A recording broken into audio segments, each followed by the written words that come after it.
बहुत समय पहले की बात है। शीतला माता ने सोचा कि चलो आज धरती पर जाकर देखती हूँ कि मेरी पूजा कौन करता है और कौन मुझे सच्चे मन से मानता है। यह विचार आते ही माता पृथ्वी पर राजस्थान के डोंगरी गांव में पहुंची। गांव की गलियों में घूमते हुए वे यह देख रही थी कि कौन उनका नाम लेता है और कौन उन्हें भूल चुका है। इसी दौरान एक मकान की छत से किसी ने उबलता हुआ चावल का पानी नीचे फेंका। वह पानी सीधे शीतला माता के ऊपर गिर गया, जिससे उनके शरीर पर जलन होने लगी और फफोले पड़ गए। पीड़ा से कराहते हुए माता गांव में इधर उधर घूमने लगी और कहने लगी, अरे मेरा शरीर जल गया, मुझे बहुत दर्द हो रहा है, कोई मेरी मदद करो।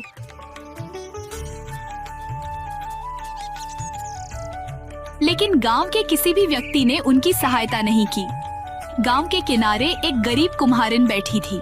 उसने देखा कि एक वृद्ध महिला जलन से तड़प रही थी और उनके पूरे शरीर पर फफोले पड़ गए थे। उन्हें देख कुम्हारिन का हृदय दया से भर गया। वह जल्दी से उठी और बोली, माँ, तुम यहाँ बैठो, मैं तुम्हारे शरीर पर ठंडा पानी डालती हूँ, इससे तुम्हें आराम मिलेगा। फिर उसने एक घड़े से ठंडा पानी लिया और माता के शरीर पर डाला। इसके बाद कुम्हारिन बोली, माँ, मेरे घर में रात की बनी हुई रबड़ी और दही रखा है, तुम उसे खा लो, इससे तुम्हारे शरीर को ठंडक मिलेगी। जब शीतला माता ने वह ठंडी रबड़ी और दही खाया तो उन्हें तुरंत आराम मिला। शीतला माता कुम्हारिन की सेवा से प्रसन्न हुई। वे बोली, बेटी, मेरे सिर में बहुत खुजली हो रही है, क्या तुम मेरे सिर से जुएं निकाल सकती हो? कुम्हारिन माता के सिर की जुएं निकालने लगी।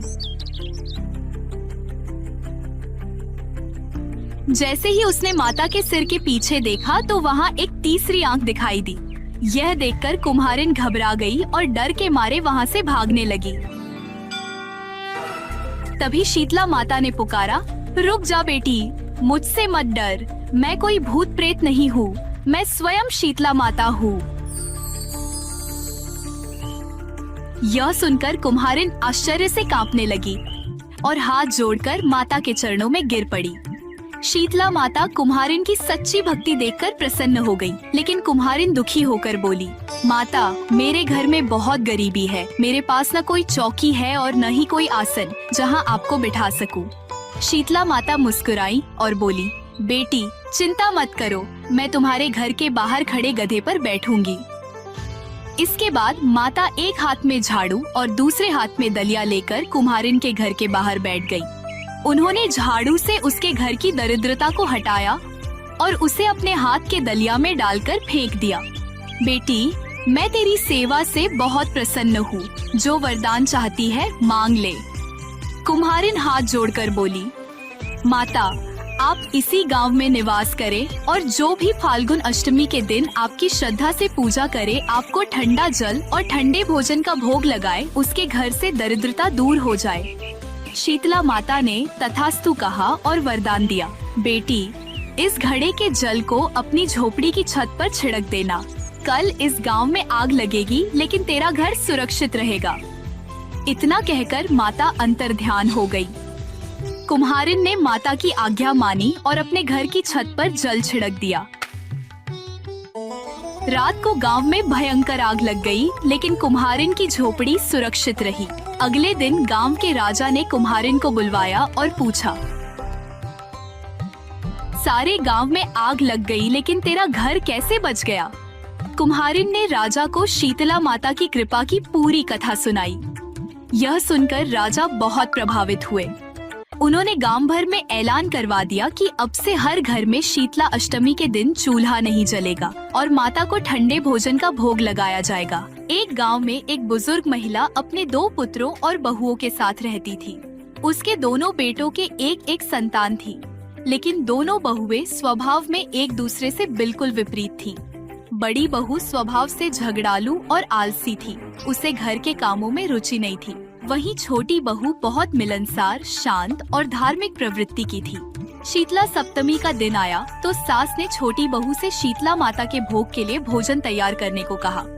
बहू सास की आज्ञा मानकर रसोई में जुट गई। इसी बीच उसका बच्चा भूख से रोने लगा। बहू उसे दूध पिलाने लगी और इसी दौरान उसे नींद आ गई। जल्दबाजी में वह चूल्हे की आग बुझाना भूल गई। इसी दौरान शीतला माता भक्तों का हाल जानने पृथ्वी पर आईं। जब वे घर में पहुंची तो जलती हुई आग देखकर बुझाने के लिए उसमें लौटने लगी, जिससे उनका शरीर जल गया।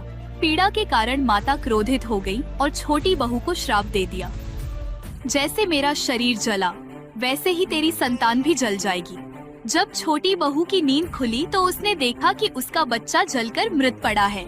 वह घबरा कर रोने लगी। सास समझ गई कि यह शीतला माता का प्रकोप है। उन्होंने छोटी बहू से कहा, माता से क्षमा मांगो और उनकी पूजा करो, तभी संकट टल सकता है।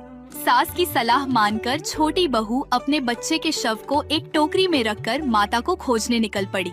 रास्ते में उसे 2 तालाब मिले जिनका पानी खारा था, इसीलिए गांव के लोग उसका उपयोग नहीं करते थे।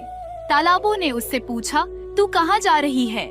बहू ने अपनी विपत्ति की पूरी कहानी सुनाई। यह सुनकर तालाबों ने कहा, जब माता से मिले तो हमारे उद्धार का उपाय भी पूछ लेना। छोटी बहू ने उनकी बात मान ली और आगे बढ़ी। थोड़ा आगे उसे 2 बैल मिले जो आपस में झगड़ रहे थे। उन्होंने भी बहू से पूछा, तू कहाँ जा रही है? जब बहू ने अपनी व्यथा सुनाई तो बैलों ने भी प्रार्थना की, शीतला माता से हमारे कल्याण का उपाय पूछ लेना। थोड़ी दूर जाने पर उसे एक बूढ़ी महिला मिली जो सिर पर खुजली कर रही थी। बूढ़ी महिला ने पूछा, तू कहाँ जा रही है? बहू ने अपनी कहानी सुनाई तो बूढ़ी बोली, क्या तू मेरा सिर खुजला देगी? बहू ने टोकरी नीचे रखी और प्रेम पूर्वक बूढ़ी महिला का सिर सहलाने लगी। जब उसके सिर की सारी जुएं निकल गई तो उसकी खुजली पूरी तरह ठीक हो गई। उसी समय बहू ने देखा कि उसका बच्चा भी पुनर्जीवित हो गया। अब उसे समझ आ गया कि यह कोई साधारण बूढ़ी नहीं बल्कि स्वयं शीतला माता थी। छोटी बहू ने माता के चरणों में गिरकर क्षमा मांगी। माता ने उसे क्षमा कर दिया और आशीर्वाद दिया, तेरा जीवन सौभाग्यशाली और समृद्ध रहेगा। इसके बाद बहू ने माता से दोनों तालाबों की मुक्ति का उपाय पूछा। माता ने कहा, ये दोनों पूर्व जन्म में सौतन थी जो हमेशा आपस में झगड़ती रहती थी और साधु संतों का अपमान करती थी। इसी कारण वे तालाब के रूप में जन्मी है। अगर तू उनका पानी पी लेगी तो वे मुक्त हो जाएंगी। फिर बहू ने झगड़ते बैलों की समस्या बताई। माता ने कहा, ये दोनों पहले जन्म में देवरानी और जेठानी थी जो हमेशा एक दूसरे से लड़ती रहती थी और घर के किसी भी काम में योगदान नहीं देती थी।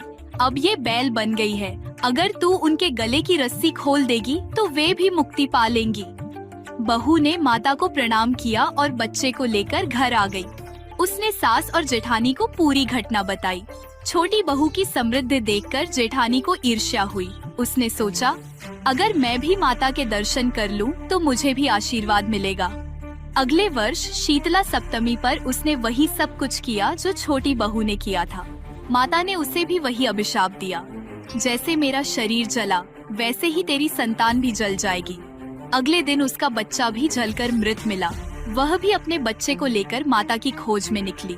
रास्ते में उसे तालाब और बैल मिले जिन्होंने माता से उनके उद्धार की प्रार्थना करने को कहा, लेकिन जेठानी ने स्वार्थी स्वभाव दिखाया और उनकी सहायता करने से इनकार कर दिया। जब वह बूढ़ी महिला से मिली तो उसने सिर की खुजली मिटाने को कहा, लेकिन जेठानी ने उसे झिड़क दिया और आगे बढ़ गई। वह दिन भर भटकती रही पर शीतला माता कहीं नहीं मिली। थक हार कर वह घर लौट आई। धनवान बनने के चक्कर में वह अपनी संतान से भी हाथ धो बैठी। हे शीतला माता, आपने जैसे छोटी बहू पर कृपा की वैसे ही हम सब पर करना।